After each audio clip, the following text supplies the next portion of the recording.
Amron serait en train de recadrer les gens de la lutte M66? Eh bien, pour le moment, actuellement, ça reste une question et là, vous saurez sûrement la réponse en suivant la vidéo jusqu'à la fin.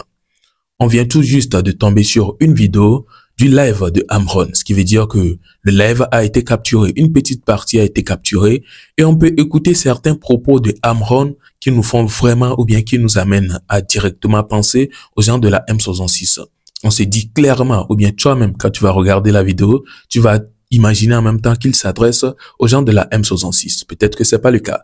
Alors, qu'est-ce qu'il est en train de dire? Vous savez, les gens de la M66 sont actuellement ceux qui sont là-bas, qui disent ce que d'autres doivent faire au pays ici. Ouais, ce que d'autres doivent faire. Ils sont en train de recommander des trucs aux gens ici de faire. Et on peut voir que beaucoup ne sont pas d'accord. Beaucoup disent que si ça doit se passer ainsi, que eux-mêmes ils reviennent au pays pour le faire. Et bizarrement, on tombe sur cette vidéo-là de Amron qui est en train de dire que les gens qui sont là-bas en train de donner des ordres ou bien en train de lui donner des ordres ou donner des ordres aux autres de faire quoi que ce soit, que eux-mêmes ils reviennent pour le dire ou bien pour faire cela. Donc, vous écoutez ça, vous allez penser à qui directement? Il s'agit bien évidemment de les gens de la lutte M66. C'est à eux que vous allez penser. En tout cas, je n'invente rien. Je vous invite vous-même à écouter la vidéo ou bien à écouter ces propos tenus dans le live, dans la vidéo là, et on revient par la suite.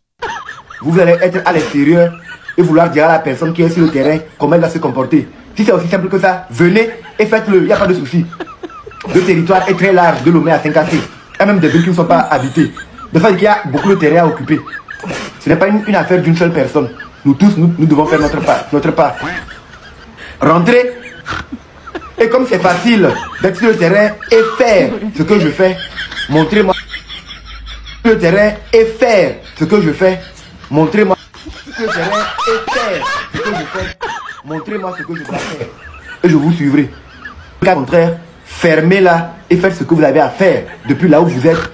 Et laissez-moi faire ce que j'ai à faire parce que c'est moi qui suis sur le terrain et non pas vous. C'est moi qui sais les risques réels que je cours. Je vous dis, il se peut. Alors voilà ça. Ça peut toutefois ne pas être la M66 ou bien à la M66 qu'il s'adressait, mais on est d'accord que c'est une balle qui est en train de toucher directement la M66. Il fait partie de ces lots de personnes ou bien ils font partie de ces lots de personnes-là à qui il est en train de s'adresser, même si lui-même il ne le dit pas directement ou bien ne le pense même pas. Bref, n'hésitez pas à me partager tous vos avis dans les commentaires puisque eux aussi, ils font partie des gens de la diaspora qui disent aux gens de faire quelque chose ici. Raison pour laquelle on peut imaginer qu'ils font partie. Alors, on est d'accord que actuellement la connexion au pays est en train de faire quelque chose. Oui, beaucoup de personnes sont en train de réclamer que la connexion revienne et tout. Donc, il y a beaucoup de personnes qui sont victimes de certains trucs. Tout le monde ne va quand même pas sortir pour dire ce que c'est en train de faire dans sa vie financière actuellement, ce que c'est en train de lui bloquer et tout. Mais il y a quelques-uns quand même qui vont sortir pour se prononcer. Il y a un jeune entrepreneur qui a réussi à employer quelques jeunes aussi avec lui pour faire son business et tout. Et juste à cause de, ou bien à cause de cette affaire de connexion-là, on peut voir ce qu'il est en train de subir actuellement. Il vous raconte cela, ce que je vous laisse regarder par la suite. Prêtez vraiment attention et écoutez tous les propos pour voir vraiment ce que c'est en train de nous faire. Si tu es Togolais, que tu tombes sur cette vidéo, tu as le devoir de partager et de republier cette vidéo. C'est très important. J'aimerais pour une fois qu'on se parle yeux dans les yeux et qu'on se dise les choses.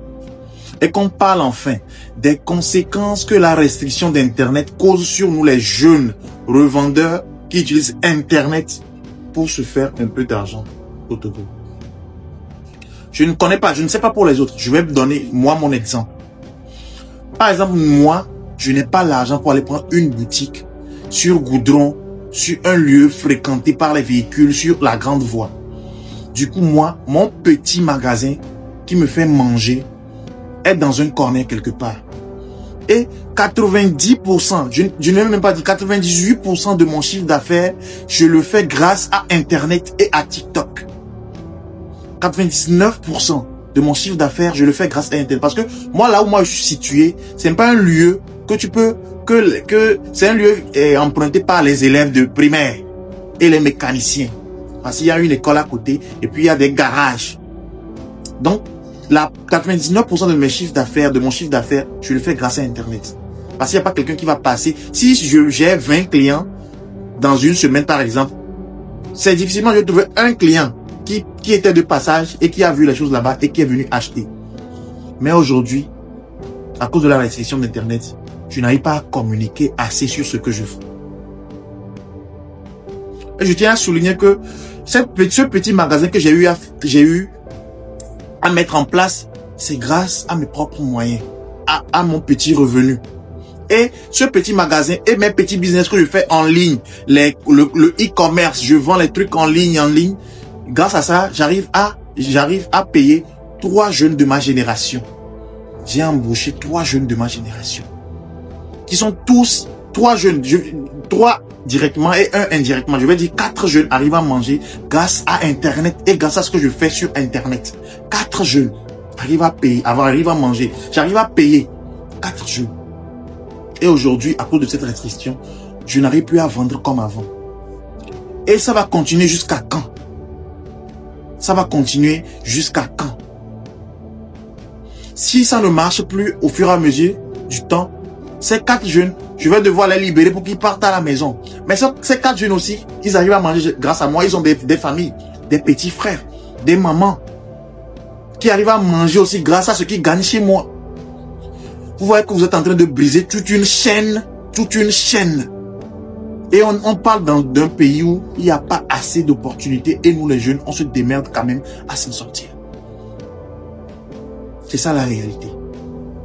C'est de ça que je suis venu parler aujourd'hui. Je ne sais pas pour vous, c'est pourquoi j'ai donné mon exemple. Il y a tellement d'inconvénients. On souffre beaucoup. Rétablissez la connexion. S'il y a quelque chose à faire, appelez-nous, discutez avec nous. Mais pourquoi est-ce que vous allez restreindre la connexion pendant plus d'1 mois et demi? Qu'est-ce qu'on a fait? Pourtant, on paye les mêmes tarifs. Moi, je suis abonné à Canal Box. Je m'adresse à Canal Box.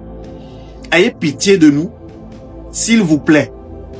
Ça, c'est un cri de détresse d'un jeune entrepreneur qui s'en est sorti seul et qui arrive à faire manger ses frères aujourd'hui. Si vous détruisez tout ça, j'arrive à parler du mien et les autres. Ils ne disent rien. Mais ça brise beaucoup de choses. C'est la première partie d'une série de vidéos. Partagez, s'il vous plaît. Merci.